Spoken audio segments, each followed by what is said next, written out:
त्यामुळे कुठेतरी भास्कर जाधवांना कॉर्नर केलं जाते अशी ही चर्चा आहे. भास्कर जाधव कॉर्नरमध्येच आहेत, ते कुठे सेंटरमध्ये आहेत? त्यांना सेंटरमध्ये कधी आणणार पण नाही, हेच खाणार सगळं. आदित्य ठाकरेंना पुढे येते आता. हो, त्यांना पुढे पुढे करायची सवयच आहे ना, ते दुसरं कोणाला पुढे येऊ देणार नाही. पण आदित्य ठाकरे डिनाय करतायत, म्हणतायत की असं काही नाहीये. एकंदरीत राजकारणाचा हा सगळा भाग म्हणा मग शिवसेनेच्या तसं त्या पक्षातून तशी भूमिका त्यांनी मांडायला पाहिजे होती. वेळोवेळी जेव्हा भास्करराव जाधवांचं नाव येतं तेव्हा आदित्य ठाकरेचं नाव स्वतःहून पक्षातून पुढे ढकललं जातं. ह्याच्यात गेम वेगळा आहे, लक्षात ठेवा. ठाकरे असे सहजासहजी कोणाला पद देत नाही. या गेम मध्ये बिन कोण होणार? 22 आमदार शिवसेना शिंदे गटाचे ज्योतिष आहेत का ते?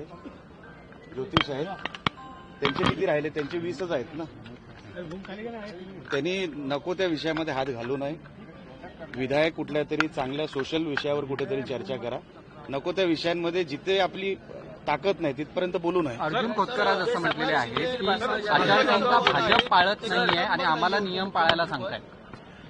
बघा, आचारसंहिता जर कोण पाळत नाही, निवडणूक आयोग आहे ना त्याच्यासाठी. निवडणूक आयोगाकडे तक्रार करा. आम्ही केलीच होती ना, तुम्ही का नाही करत निवडणूक आयोगाकडे? भास्कर जाधव तुमच्याबद्दल प्रश्न विचारला असता ते म्हणतात सकाळ सकाळ अशा प्रश्न कशाला?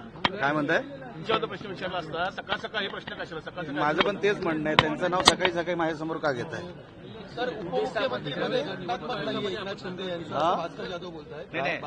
उद्धव ठाकरे म्हणतात की जर विरोधी पक्ष नेतेपद दिले नाही, तुम्ही दोघे एकत्र म्हणता, काय बोलताय? उपमुख्यमंत्री पद जे आहे ते घटनात्मक नाहीये. विरोधी पक्ष नेते पद हे घटनात्मक आहे, त्याला अधिकार आहे.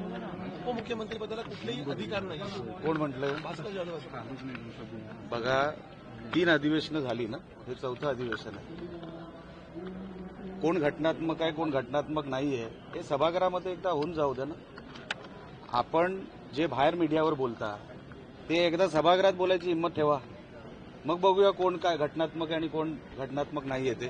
बघा, सभागृहामध्ये यांची भाषा वेगळी असते, सभागृहाच्या बाहेर वेगळी असते.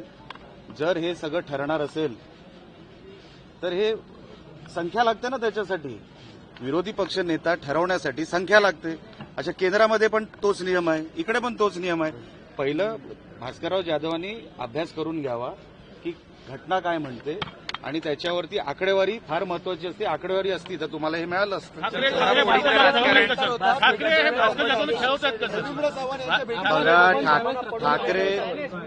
ठाकरे किंवा आदित्य ठाकरे, एक तरी ठाकरे त्या सभागृहात असेपर्यंत भास्करराव जाधव कधीच विरोधी पक्ष नेते बनू शकत नाही. फोडाफोडीचे